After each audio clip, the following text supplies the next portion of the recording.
Speaking of behavior issues, Toronto Mayor Rob Ford is back in the news, testing the old maxim, there's no such thing as bad publicity. New documents allege Ford was drunk and abusive while coaching his high school football team. Yet despite a steady stream of bad news, Mike Drolet reports there's a very real possibility Ford will be re-elected. If there's one thing we learned from Toronto's last council meeting before October's election, is that nobody grooves quite like Rob Ford, and that given the choice, he should stick to dancing. Singing voice notwithstanding, you have to admire his pluck. Yes, I have smoked crack cocaine.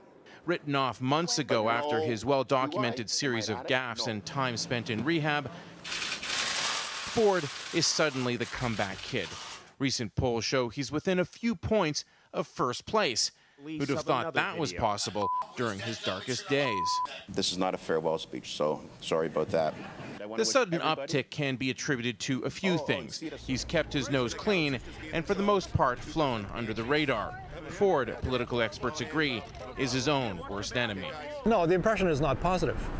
Ryerson political professor Patrice Dutil just returned from a sabbatical in Washington, which should have given him a break from all things Ford.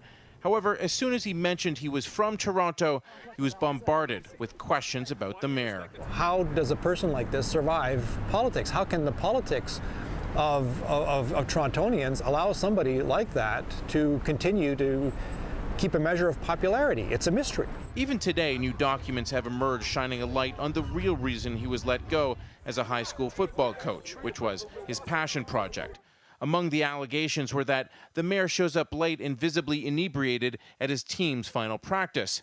He was also verbally abusive, and at one practice, he made the players roll in goose scat, once again leaving his primary mayoral rival to talk about choice.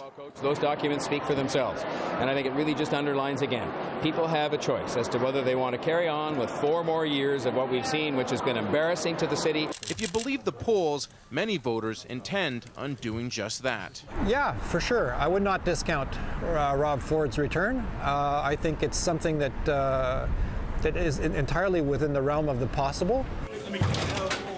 Mike Drolet, Global News, Toronto.